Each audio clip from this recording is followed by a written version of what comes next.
On this episode of the Dudes and Dads podcast, we talk with Leonard Dow about diversity and inclusion.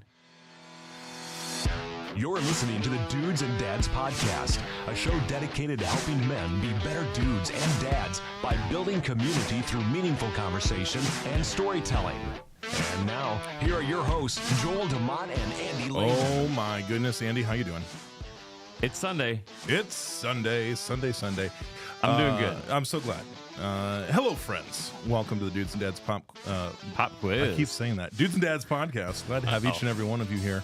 And whether you've ended up here on purpose or by sheer accident or some strange algorithmic variant, we're glad to have you. We are super glad to have you. Andy, tell me what's going on in your world, man? It was a long weekend. We did a lot of stuff around the house. Oh. But a lot of good stuff. Okay, Andy, I want you. I want you to tell me. Just tell me. I need a little. I was about ready to say just a little hint of the favorite activity that you were. I'm going to say forced into. I had to clean out some of my sewer. Yeah, so that was not. Yes. It was not my favorite. You've not become a real homeowner until you've had to either directly or indirectly have some sort of sewer issue. Are things looking up? They're getting there. Okay. I'm cleaned back up though. I'm clean. Thank you so much for getting yourself together before you came in to the studio. Yes. Well, that's. I'm so glad to heir that. Let's see. What have I been up to, Andy? Thank you for asking. Yeah. I'm such a bad co-host. Yeah. No. Well, got a chance to. Man, I've been an itinerant preacher here recently. Nice, Andy. So got to share a message at Shore Church in beautiful Shipshewana, Indiana today. Let me just tell you, Andy, I'm a little bit salty about Shipshewana. Oh, yeah? They have, friends, wherever you're listening, you know about the Dollar General phenomenon, right? Like these things are popping up everywhere. They're all over the place. But today, of all places, in Shipshewana, Indiana, they have a Dollar General market. What? Market. Explain. It's I don't know. I'm going to walk in sometime and check it out, but it's clearly snazzier than the standard Dollar General. The outside looks a little bit brighter, a little bit fresher. Sure. So there's some sort of market thing going on in the Dollar General in Shipshewana, and I'm gonna do some research. I'm gonna report back. Sweet. I'm looking forward to it. Good.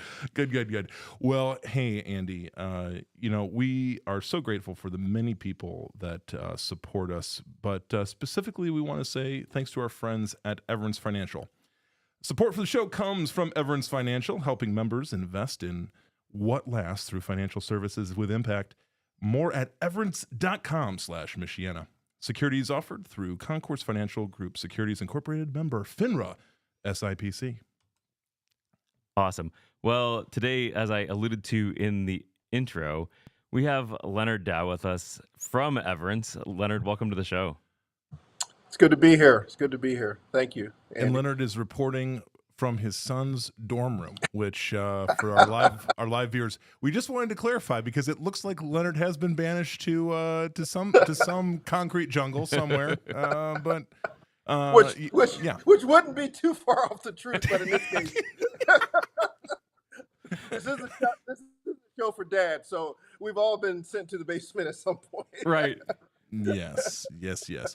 Well, Leonard, you serve as the Vice President of Church and Community Development and President of Everence Community Investment for Everence Financial. And now you are stationed in Philadelphia, but where are you coming to us? Where are you at right now? Yeah, thank you. It's good to be here. So right now I'm in Providence, Rhode Island. My son is entering his freshman year at Johnson and Wells University, and so my wife and I drove up about 5 hours from Philly to, you got to get the son in, and he's our youngest, so this is a tearful goodbye for my wife. This is our last one out of the house, so thoroughly enjoying it. You've successfully launched your people, Leonard, which I have to imagine is a rewarding feeling. They've made it out. They're not still. While it appears that you're living in a basement, they are not, that's right. And that's. They are out picking up whatever they got to pick up before we head on back to Philly tomorrow morning.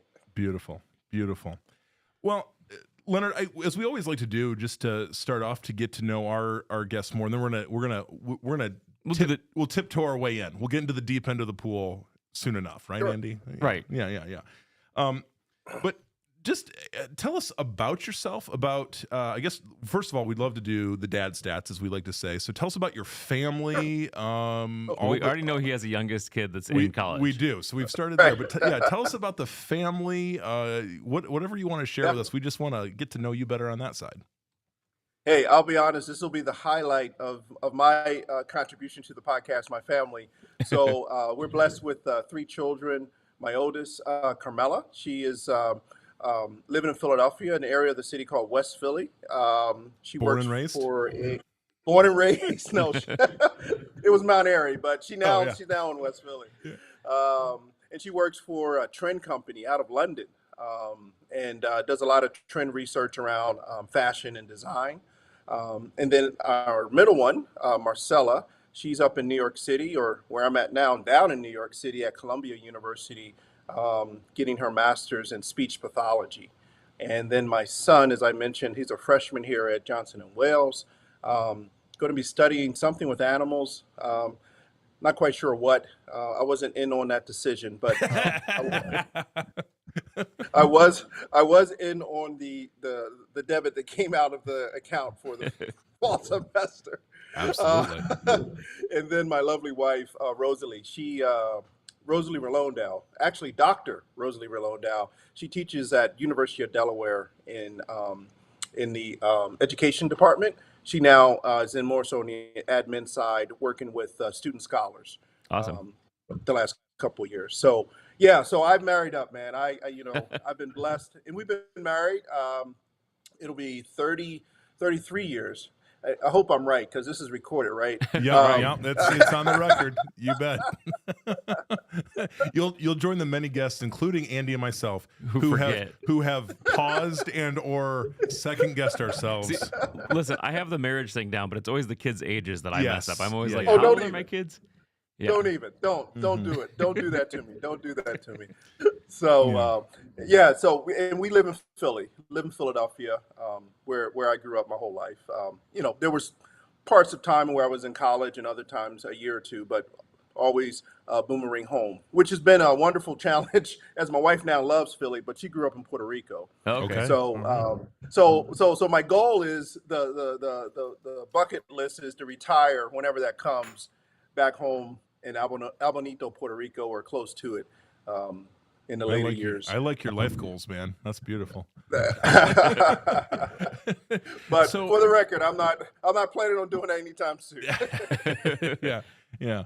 Well, and we, our family. So I am, though Andy has long-term ties back to Philadelphia, where he's spent some significant time. My family's first introduction to Philly was it's been a year and a half ago. We did not this past spring, but the spring before, we did our family spring break in Philadelphia. Well, and let me tell you this. Joel texted me and said, where can I get a cheesesteak? And so I told him where he could go to get a cheesesteak. So that was the important thing. We had because here's the deal. I as a newbie, as an outsider, I didn't want to go to some lame cheesesteak place. Although people are like, hey, if it's cheesesteak in Philly, you're probably doing okay. Yeah, but it's like I needed the inside track though. And Andy took us to. Now, come on now. I gotta know where Andy sent you. Where did I send you? Did I send you to Ishkabibbles or you sent us to Ishkabibbles? Okay. Absolutely. Oh wow, absolutely. You went high end. You were a little bit. Yeah, high they were down. I figured I'd take them down to South Street a little bit. So we had to fight traffic like crazy. My vehicle barely fit through the street, but it was worth it. I'll be honest. That's South Philly. Next time you're in Philly, try a place called Delisandro's. That's in East Falls. Okay. It's another spot that's off the radar for most non-Philadelphians. And see, like for my like, to save face for me, like I was only in Philadelphia for a year, and that was a long time ago. So it was, I mean, no, that's a good spot. Yeah, he didn't steer us wrong. It was good, but we got to check another base. We got a Phillies game in. It was their opener. It was their season home opener, and we got to see the Philly Fanatic parachute into the stadium. We got to see. My children got to see their first fan brawl out in right field. Oh, nice. We were on the other side, but we had a clear view. And the cameramen do not hesitate. They're able to zoom right in and get you live up front. And then just to see a home opener experience, it was one, I will say, it was one of the best baseball games that we've ever seen. So I will say though, the Philadelphia fans they're something else. Yeah, It's yeah, we are unfortunately a little bit too intense. it felt intense. It did. Yeah, It did. yeah. Sometimes people need to remind Phillies fans that there's like 160 games. Like you don't have to jump off the bridge every after every loss. But that's how we roll. That's Yeah, how we that's roll. nice. We're So passionate. that is true. So can you tell me a little bit about what interested Sure. you in your current professional role at Everence? Yeah, so as Andy would know, because Andy has known my background a little bit, I grew up, as I mentioned, in Philadelphia. I grew up in an area of the city called North Philly, which was a relatively thriving African American community up into the early 60s, and then especially the early 70s, right around when I was, I don't know, 6 or 8. Our community experienced a lot of stress. Many of the manufacturing jobs left our community. Um, Crack cocaine came into our community, um, and the stress of that just really uh, crippled our community in Mm. such a way where before most of the folks in our community, including my father, worked within walking distance at one of the factories. Didn't need a lot of education, and this is not just Philadelphia. This story could be said throughout our country, Sure. manufacturing. Um, but in our particular community, it just within a decade, it went from relatively safe, economic stable homeowners for the most part um, to just what comes with illegal activity, drugs, and stress, and all those things, schools underfunded, et cetera. And so you have a couple of chances, a couple opportunities. You stay and quote, like a salmon, try to force against the system that you're facing. You can stay, so you can stay, or for many people, you can flee. And most of the community I grew up with, the friends I grew up with, they stayed and unfortunately had just a variety of challenging stories thereafter. My parents, we were in a position because of some brothers at the church that we were going to at the time that we moved. And so we moved out of North Philly into a different area of the city. And because of that, there's a level of, without overstating it, of survivor's guilt. Um, and I don't mean that in a shame way of guilt, Hmm. but recognizing that many of the friends I hung out with were incarcerated and or saw an untimely death or some other challenging narrative, that their story could have been so different. Hmm. And yet, I feel as though I've had so many gifted opportunities. Um, and so part of me says, as my parents always told me up until they passed away, don't forget where you come from. I came from North Philly, and so our community that was under stress, under siege, and so my life story has been one of trying to not necessarily only North Philly, but communities that are representative of under-resourced, underrepresented communities. How can I make an impact? And that's been, for the most part of my life, in the financial sector, in banking, now in financial services with Everence, and even when I was a pastor for 20 years, because I started when I was 5. Um, um, we worked a lot around community engagement, community development, specifically not just in soup kitchen and stuff like that, which is helpful, right? People need to eat, Hmm. but also around how do we bring about um, economic stability and strength in a community through a faith-based, in this case, Christian perspective. So, yeah, I forgot the question because I'm from I'm from Philly, and as I told we talk downhill, man. It's like double dutch. You guys know what double dutch is? Oh yeah. Yeah, Double yeah. dutch jumping. And for those on the podcast that don't know, look it up. Double dutch. You got to jump in, or I'll just keep going. No, I love it. I love it. That's great. So you also, I see you also serve, as we like to at least sort of stalk our guests ahead of time and see what they're into. Yep. I see you serve on some boards and things like that. Again, kind Yep. of extending that community engagement. Tell us about those. Tell us about the boards you serve on, why you care about them, what you do. Yeah. I'd Yeah. be interested in that too. Sure. If you wouldn't mind, the one part of the question that you did ask me is about my role at Everest, and I Yes. didn't Yeah. say anything about that. But then I'll come around and talk Sure. about the boards. So, in my role, Vice President of Church and Community Development, that really allows me to work with our pool of professionals called stewardship consultants that engage local congregations.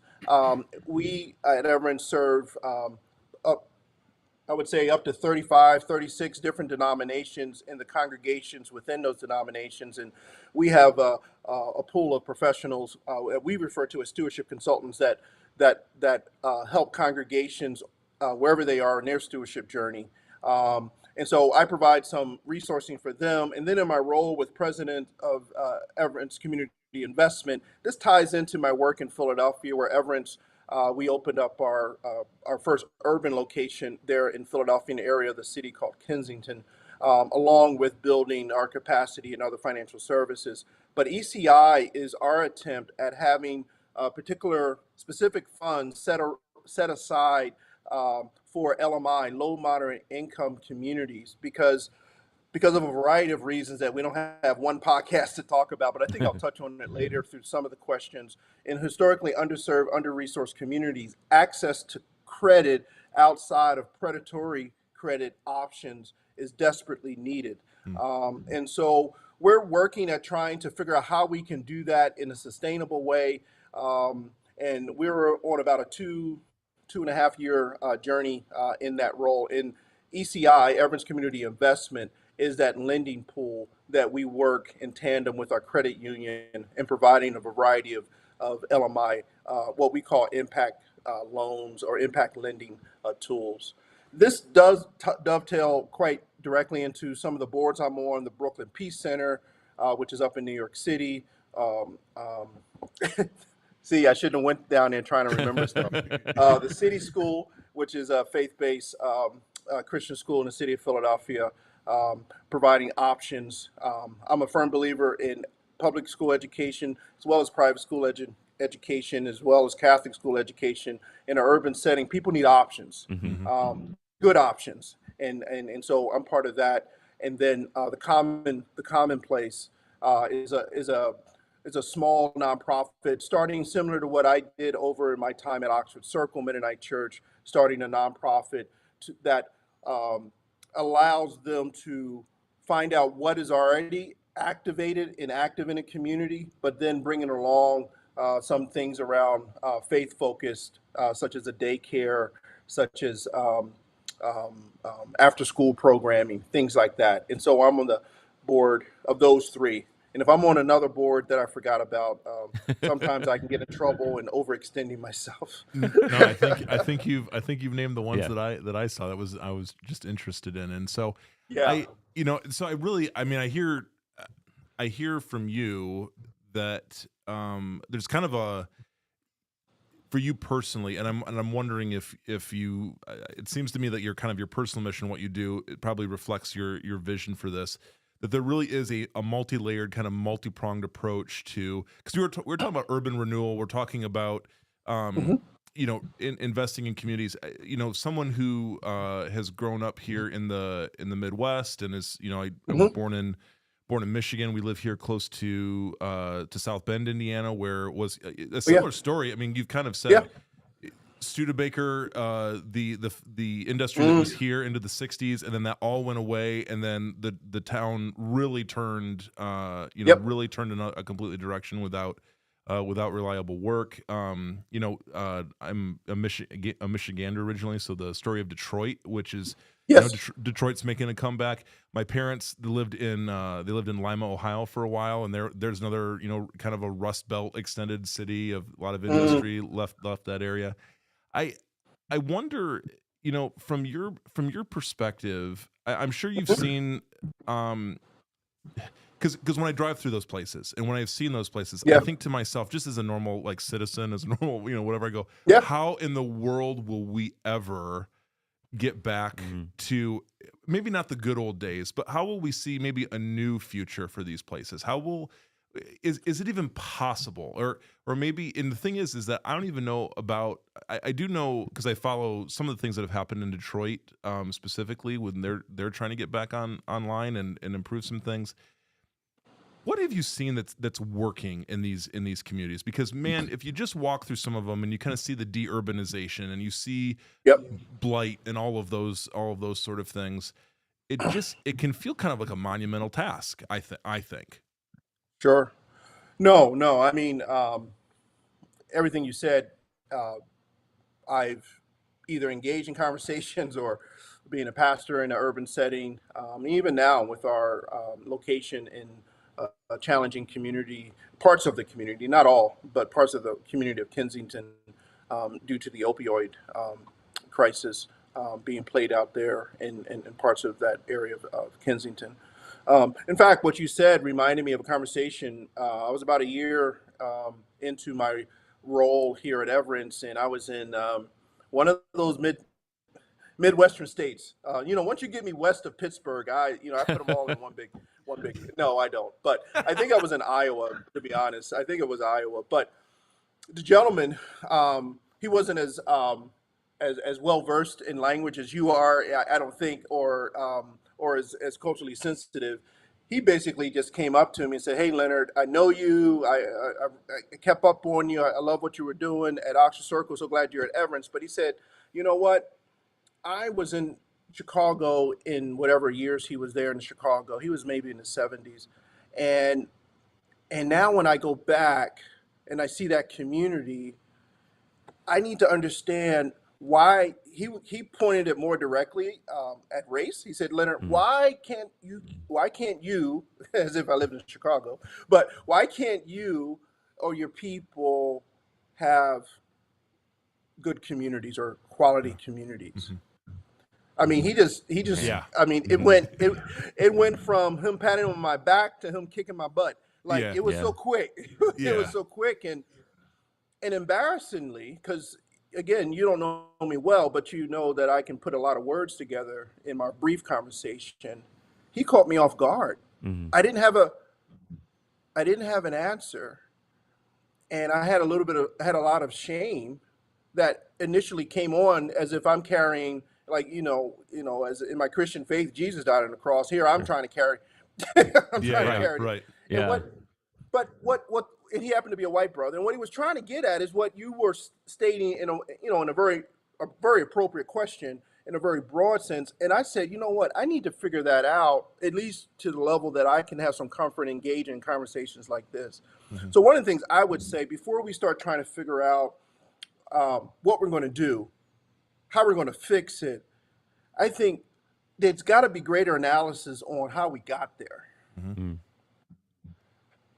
The community that I grew up in, North Philly, there in Detroit, and in the other places, that you mentioned, my brother, there's not an analysis of how we got there. So when we look at urban communities, we have to understand in the predominantly black and brown parts of the urban communities that are really stressed, depending on what part of, what city you're talking about.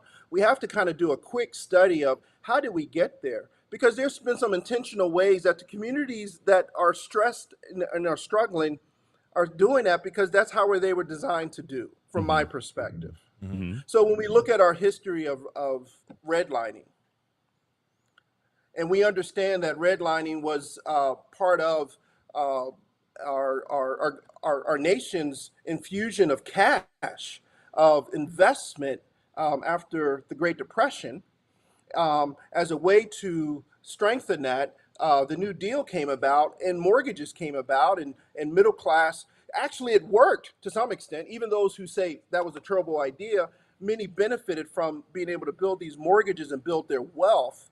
But part of the dark side of that, or the shadow side of that, in order to do that, they created a alphabet soup of A, B, C, D, where red was on the bottom, and said these communities are non-desirable and investment should not Mm. happen in these communities.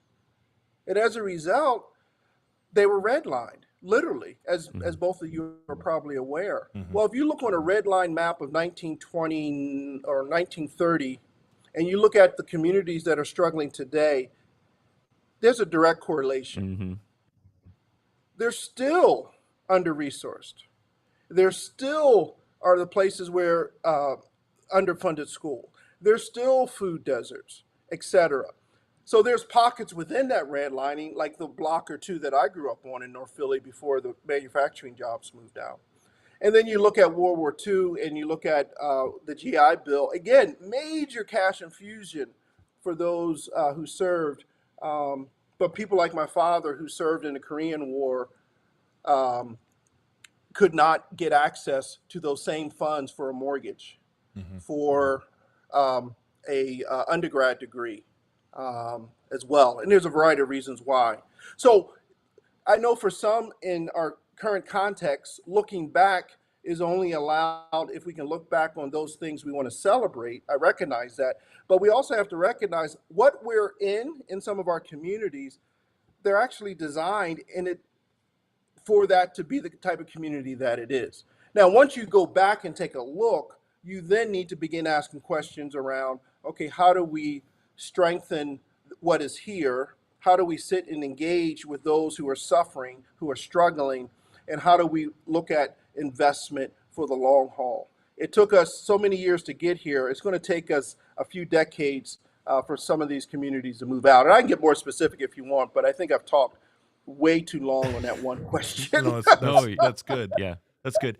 I and Leonard, I'm gonna uh I guess we'll use the term devil's advocate. I'm never Oh, sure if that's the please. right. I I'm never sure love that's the the right term. word. Yeah.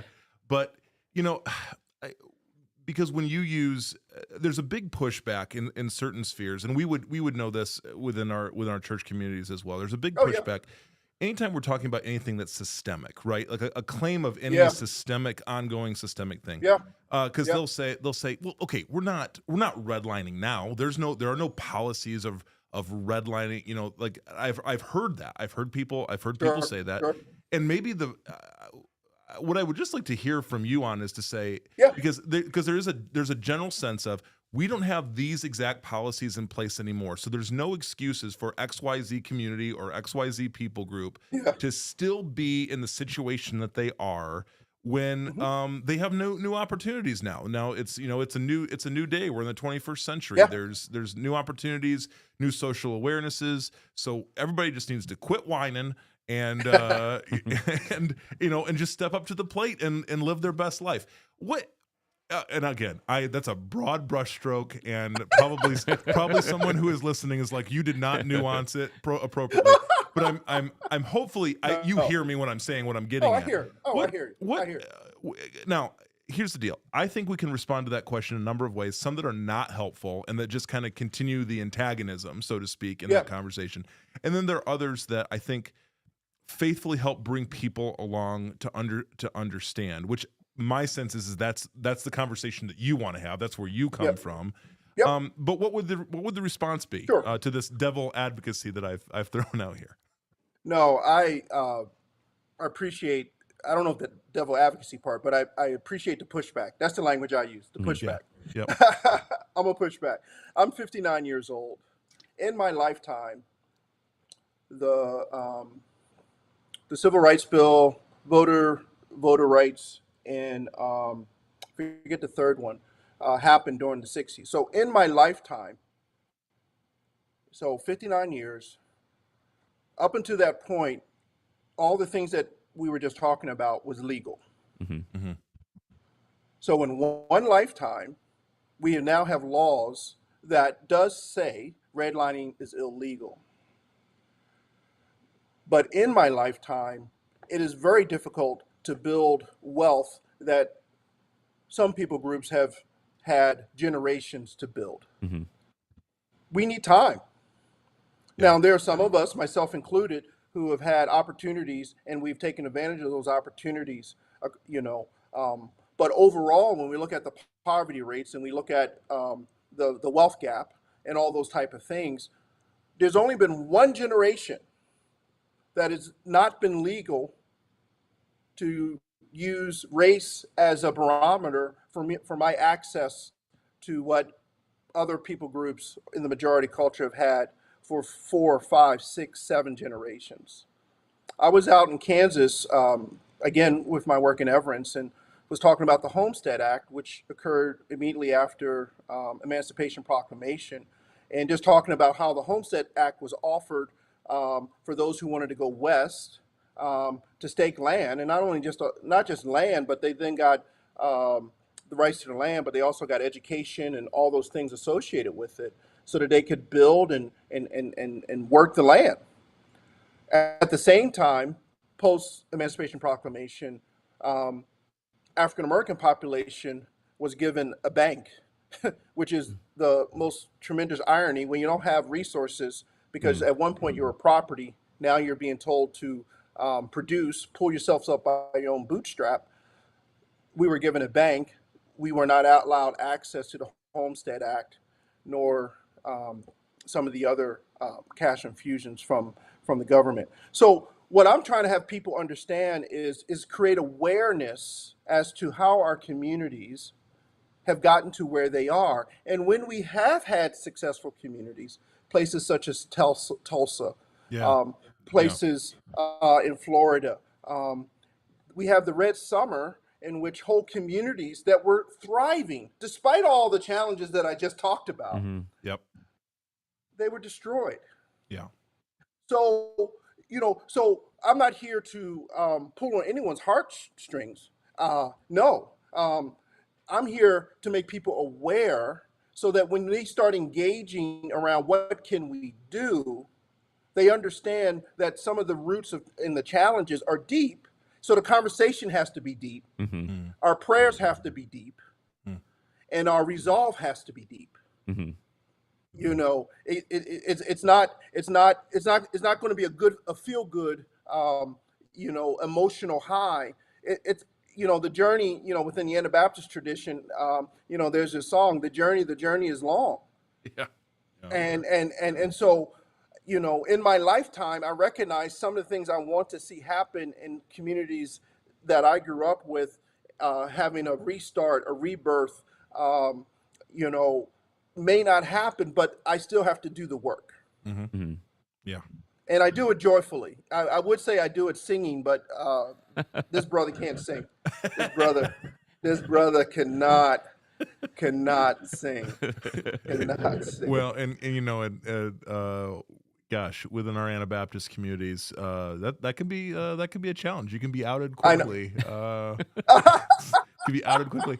So the congregation I was preaching today, they mostly more contemporary songs, but they put a hymn in there, and I gotta say, boy oh boy, threw me for a loop. I was unprepared, and my poor voice was even more magnified when that happened. Everybody goes to 4-part harmony, and I'm like, oh, I cannot keep up. Oh, here we go. That's when you just raise your hands. Yeah, and close your eyes. just have a moment. Have a moment with the Lord.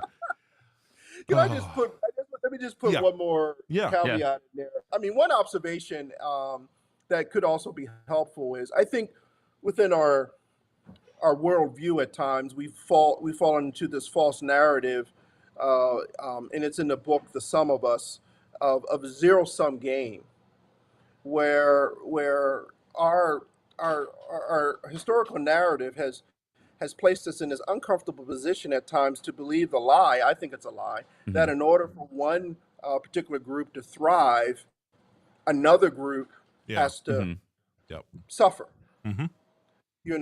So when I look back at the GI Bill, when I look back at the New Deal, when I look back at the Homestead Act and our inability to get access, I say those were situations that if there was a broader understanding, at least as it relates to the African American perspective, of saying we can all thrive. There is enough, right? From a faith-based, scarcity versus abundance, right?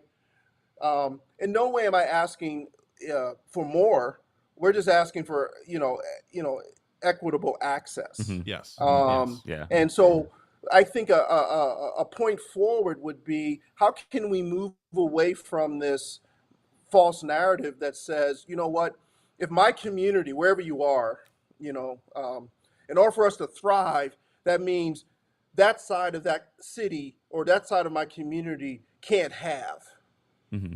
because it not only affects them, the other, whoever the other is, but it affects you. I mean, you think about innovation, for instance. Perhaps a person who had the cure for cancer was someone in a housing project who had an IQ but did not get quality education resources, so they never got access to the Hmm. universities that could have created something that could have been a healing ointment. You know, Hmm. I think about our public pool system that used to be the envy of the world up until 1950. But when desegregation came, there was this notion that said, well, if we have to share with them, we'll just put dirt in it and close it. Hmm. Hmm. That's a zero sum Yeah. mindset, and I think for some of us, we still carry that notion that says, well, if the Black and Brown communities achieve, that means it's going to be something taken from no, Hmm. no. In my history, in my example of history, over the African American population that I represent, we haven't we haven't wanted to take anything. We just want to be part. Yeah. The understanding of DEI is, diversity is diversity, equity, inclusion. Diversity is being invited to the dance. This is my analogy. This is Sure. not, you're not going to get this at a PhD level. You know, uh, diversity is being invited to the dance. Equity is being invited to dance at the dance. Inclusion is participating in the planning. You Hmm. know, is saying, hey, can we have a say what songs we're going to play? Hmm. Can we talk about the venue, together about that possibility? But it's not this taken away. And I think, you know, that's part of as people of faith, my understanding, that's where, of all the things the Bible talks about as far as us being ministers of, it's not to be in a ministry of music, though that's important, the ministry of preaching, though that's important, the ministry of even community, loving your neighbor, but the ministry of reconciliation. Yeah. Yep. That's that's the one that Yeah. that's the one that we're still called to be, and the one that we're most, at times, seemingly, afraid to engage in. You know, Leonard, as you mentioned, it's within the communities that I have seen, in some of the places that I have been, and this is, and I'll say, this is not a new thing to our listeners, you know, coming predominantly from, white Yeah. evangelical Hmm. circles. I do live in North Central Indiana. uh, uh, Don't mess up, brother. Don't mess yeah, up. yeah, yeah. Well, here we go. Uh, Here we go. here we go. No, I Stop him, Andy. Stop him. yeah. This the conversation around, because you've touched on it, I think it's a great segue. The conversation around diversity, equity, inclusion. Now, this is for some people in the circles within which I interact, this is code language Yeah. for undesirable activities, right? Sure. Sure.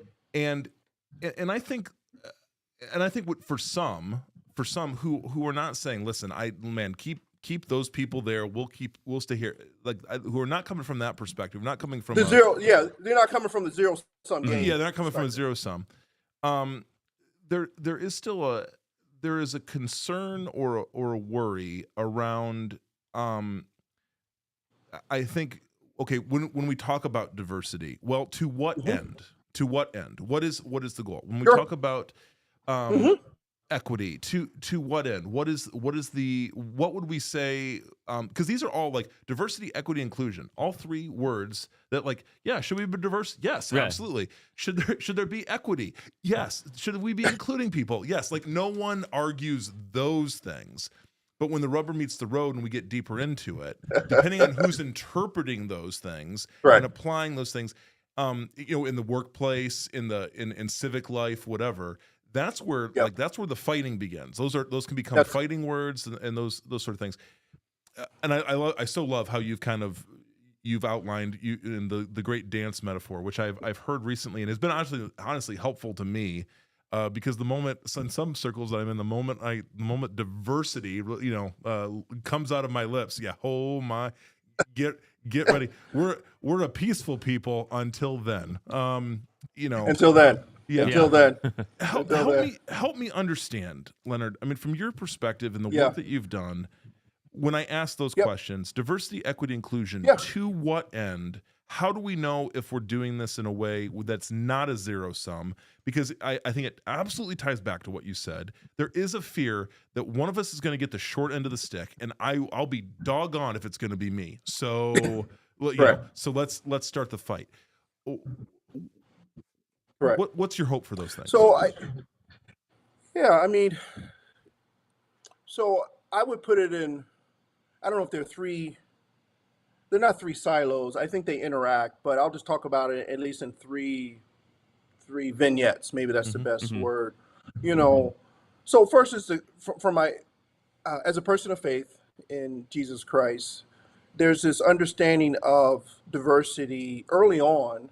If we understand the Genesis story, that we're all created in the image of God. It sounds like a rather like duh, but I think at times we forget that. And if we all are created in the image of God, therefore then within all our cultural diversity within wherever it is, wherever we're at, is a gift, right? It's not it's not Yeah. if we're all created in the image of God and we're all in a monolithic gathering, then the kingdom of God isn't present. The full kingdom of God isn't present. And that's a hard narrative for us we like to think of it as a kumbaya, but it's very difficult for us to think about it in the context of how we worship, where we work, where we live. But as a Christian, I affirm that and I hold on to that. So I see value in that. And when I pastored, I was blessed to have that Does it present challenges? Yes. But brother, anybody that's been in ministry, it could be a monolithic group, Right. and church is a challenge. So it's not like Yeah. it's not like diversity is a challenge that you put two families together and you got issues. Yes. So that's one. So as people of faith, and then you look at the biblical narrative from Genesis 1, and then you go to Luke 4. Jesus said, the Spirit of God is on me to preach good news, and he goes through all the type of people that many of us wouldn't want around the table. Yeah. The poor, the incarcerated, those with disability, all those. But he says that's who I've come for. So as a Christian and as an Anabaptist, Jesus' words isn't higher than the rest of the canon, but Jesus' words are very important. So if they're important to Christ, and many scholars say that's his coming out statement, Luke 4:18 and 19, I take it very seriously. It's a diverse group of people. And then you look at Acts 2, we celebrate Pentecost, and there in Acts 2, I can't remember the exact verses, but he talks about everybody who calls on the name of the Lord will be saved. Everybody. Yeah. No. Everybody? No exclusions. Yeah. No. Everybody.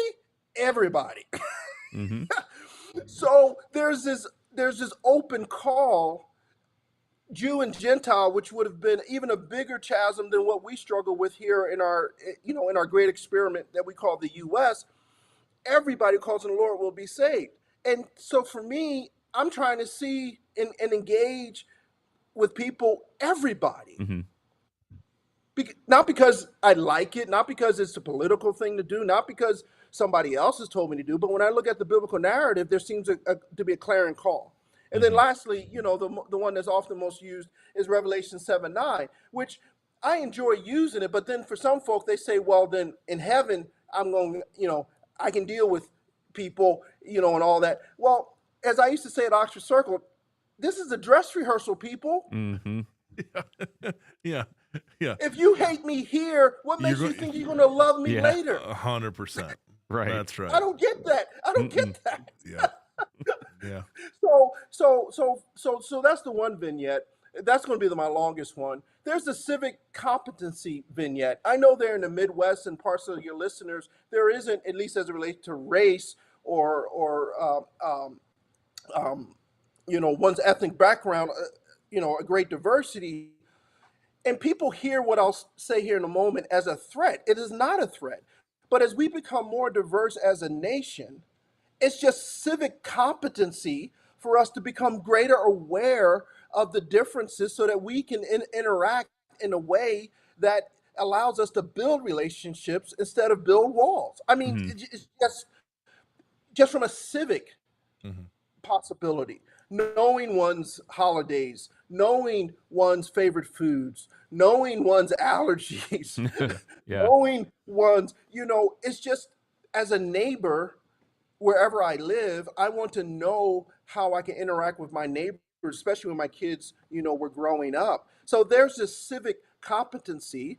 And again, it's not a threat. I think it's how, the great experiment as the population continues to become more and more diverse, for me, it just seems to make sense to grow your civic competency by opening the door and saying, "Hello, neighbor. How are you? What makes you tick? What this dead podcast? Your listeners come from a diverse Mm-hmm. group of background, social, economic, and all those type of things. But the commonality, often, I would assume, is that they're fathers, Yeah. Yeah. Mhm.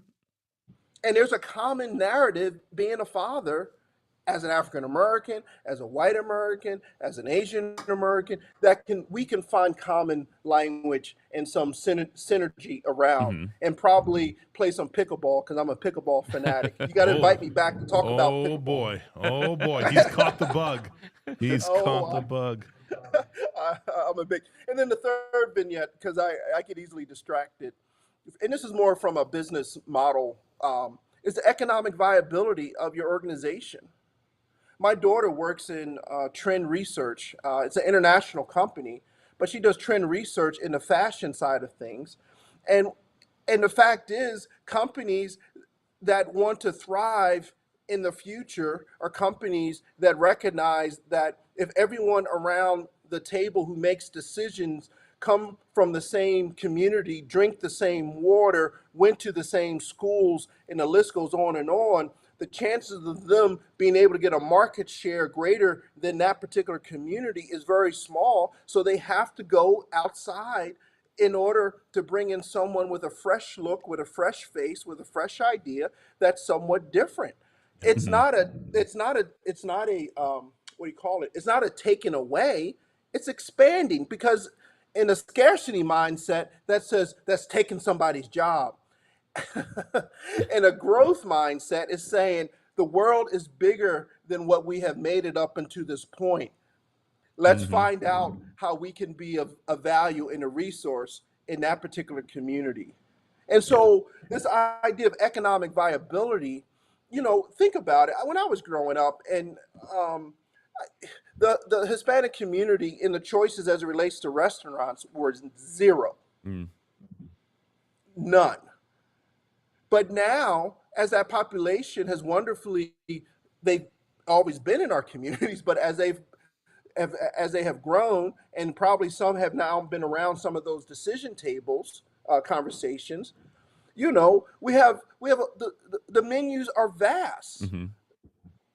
and the Yeah. food is great. Yeah. Yeah. Yeah, I'll tell you. Well, and for us here in Goshen, I mean, we're our kids are all my kids are in public schools. My children are the minority here. We had Yes. 57% Latino population within our school system. And I just have to say there's just I've experienced it as a real richness and a real richness to our community. It's an addition to our community that is well, it if I'm honest with you, like the particularly like the family structures and the family commitments within Yep. those communities are, I mean, we have something deep to learn from them. I mean, like really, really deep to learn from.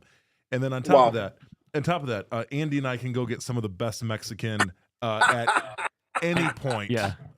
We have the question is like which one are we going Which to go one? to today, right? And that's the piece, and that's a non-threatening conversation to have sometimes is around food. Yep. We do not hesitate to live in communities of diversity around food choices because we recognize no matter how good our food is, there's a desire to be curious, to taste, to taste and see what God, how Yeah. think about rice. Oh my goodness, rice in so many different. You know what? In the African American community I grew up in, rice you just put a lot of gravy on, and it was very bland. And then I married a beautiful Puerto Rican woman. Oh my goodness! I'm like, what is this? Is this what kind of rice? Yep. Is this manna? Yeah, that's right. That's right. That's right. You know, we've been married 33 years, and just last night she made some rice and chicken with some beans in it, and I just gave her a hug, and I was like, "Oh, this is so good." She goes, "Leonard, you've been eating this for 30 some years." I'm like, "Honey, you don't understand. Yeah. Mwah. I didn't Yes. grow up with this." Yes. But we embrace the food, but we don't want to deal with the people who cook it. Yeah. Yeah. We don't want them living in our communities. Yeah. That's a zero-sum mindset. Yeah. And I believe, guys, I believe education can work up until a certain point, but it also takes some heart changing. It also takes some. You two can have conversations with your community that looks like you that I can't. Yep. Yep. And that's where it starts. And the last thing, not the last thing, but I just want to echo part of the journey towards the challenges in urban settings, part of the journey towards embracing or at least trying to understand DEI from a non-threatening, quote, political agenda is curiosity. You're curious. Don't put up a wall. Just be curious and ask questions. And trust the person, if you can, the person that you're talking with and saying, hey, I'm just curious. Why is D&I, what is that about? I don't understand it. Be curious. Because that curiosity, I think, when you look at the biblical narrative with Jesus, he seemed to embrace curious people. Yes. Yep.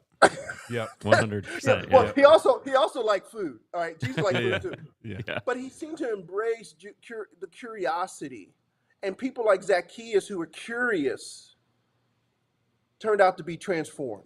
Yep. Yeah. And transform people, transform households, transform communities. Yeah. And Leonard, I love that so much. I think what I have felt recently, and I have felt this from a standpoint of running a secular non-for-profit organization, where it feels like the DEI language can feel heavy Yes. at times. Like I need to figure out how to like fully incorporate all of the, and it's like and it's like, well, now you've put me into a corner where it's like I because to your exact point, then it feels like I can't have curious conversations. I have to feel how I have to like fulfill some quota or something, right, as opposed to beginning on this journey of understanding people, having conversations with them, sitting across the table from them. And that's well, first of all, it's a much more Jesus shaped approach. Correct. And right. I think, and this is the thing, I feel like when it comes to people of faith, we have a unique opportunity to enter into DEI kind of conversations that the secular world is missing. And the problem is that I as I see it, that because the secular side has been louder and has come to the table with more force, and quite honestly has tried to, for lack of a better term, legislate it versus relationally engaging in it. Which I hear is what you're I hear you in a relational promotion of these things, which I'm with. I think that's where we've gotten confused, and so for the church, for followers of Jesus, I want to say, I think you've really plotted a course for us to kind of talk about it, not as the world does, right? But as No, through kingdom a kingdom Right. lens, if that makes sense.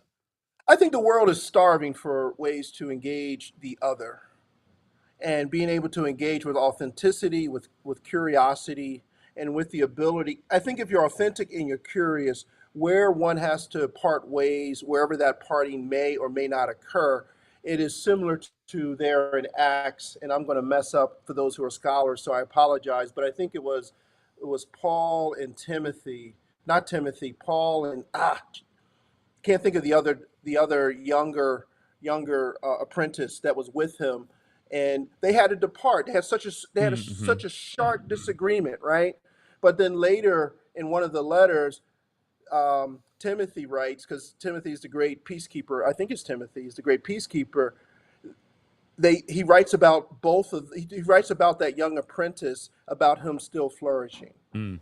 So, in other words, it was this sense of, because the relationship was based on curiosity and authenticity with the foundation of Christ, there was a sharp departure, but that departure still produced fruit for both of those Mm-hmm. gentlemen in their ministry. And so there are times where you just have to say, "May God bless you and keep you along the way," so that the relationship is maintained. Yeah. There Yep. is, and Yep. so I'm not one for this hunky dory, kumbaya. I Mm-hmm. recognize, if I had time to tell you about my nana who I grew up with, and the story she told me, ashamedly, about Puerto Ricans and how terrible they were, and how all these things, because many of them were taking, quote, her job, because first, with the Great Migration, African Americans came in and took the jobs from poor whites, and then when the Great Migration for the Hispanics from Puerto Rico came up, they took the jobs from many of the African Americans. So I grew up with this animosity towards particular Puerto Ricans, and in God's great sense of humor, who do I fall in love with? In college. And Yeah. I remember going to my nana and saying, Nana, because my wife Rosalie was coming over for dinner, and I didn't want to, I didn't want to scene, Mm-hmm. because you never had to guess what was on my nana's mind. She'll tell you. In the one part of the story, I should tell you, she was suffering from Alzheimer's a little bit, so she would forget things. And so I Mm-hmm. said, Nana, I met this young lady at college. She goes, "Oh, baby, that's awesome." What? She didn't say awesome. That's beautiful.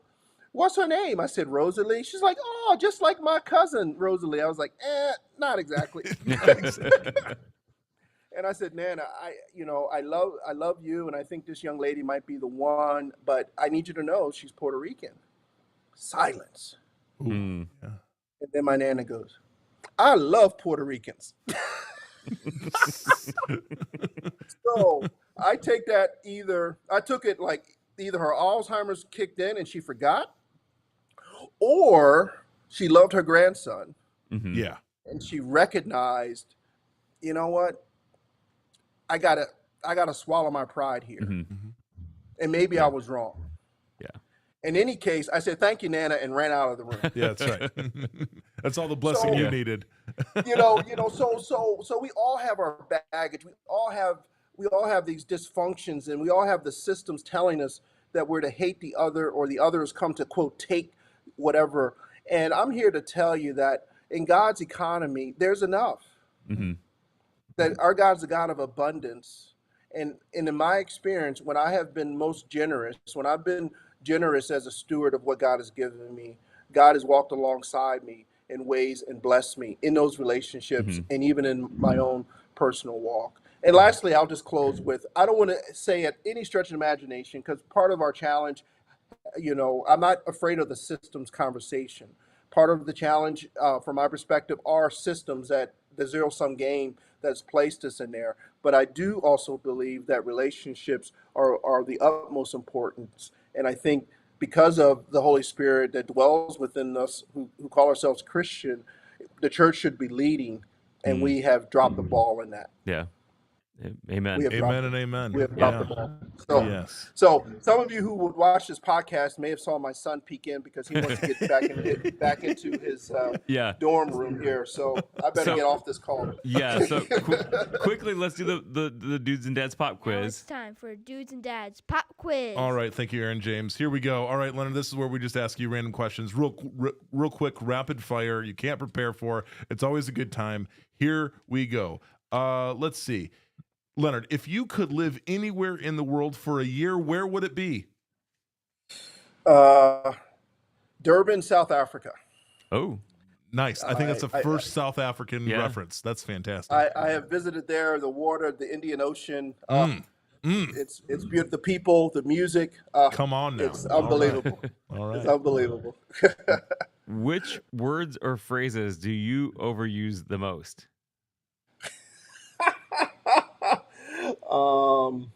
Don't do that to my children. Fair enough. Leonard, beach, safari, or forest vacation? Forest. I'm a camper. Oh, yeah. boy. You're I'm yep. a- I Oh, go you're to our Maine. people, Leonard. I love it. We used to go up to Maine with the kids, and now we go to Vermont, and we do 2 weeks tent camping. So Nice. Okay, you're my I'm guy. a- When we do our out east tent camping outing someday, you're going to be my contact. You're going to tell us. the there we spots. go. All right. There we go. I can't wait. All right, my last one. If there was a sandwich named after you, what would be on it? What would be on it? Let me think. Wow. I would. It would. You know what? There's already a sandwich. It's not named after me, but if I could take the name cheesesteak and make it a Leonard, it would be that. Oh, come on now. Yeah, yeah, Look yeah. at true. Look at right. true Philadelphia resident. With whiz or without? Oh. No whiz. No true Philadelphia use whiz. Come on, Andy. Oh gosh. You gotta Fighting use words. American cheese, bro. You gotta use American cheese. I gotta ask. I had All to right, ask. my final question. We're going to stay in the food category. Leonard, what is the weirdest food that you've ever eaten? You know what? I had friends who invited me over. Hopefully, they don't listen to the Dead podcast. And I forget. I forget what country in Africa, but it was a country that used peanut butter a lot Uh-huh. for their food. So I was excited, but they mistakenly used Jif peanut butter Oh, instead of a stew that you can make out of peanut butter. And so they use Jif peanut butter on spaghetti sauce, on spaghetti noodles. oh, Okay. And it was bad. That was the weirdest thing that I ever had. It was Wow. one of those times as soon as you say, all right, good night, I was like, honey, we got to go get a pizza. Yeah. Well, Leonard, congratulations. You have successfully passed the Dudes and Dads Pop Quiz. Friends, thanks for tuning in yet again to another episode. We're glad that you did. As always, you can head over to dudesanddadspodcast.com for all the show notes and good details. We'll make Leonard's contact information, we'll make him embarrassingly easy to find. You can in the show notes. Yeah, that's right. They're coming after you, Leonard.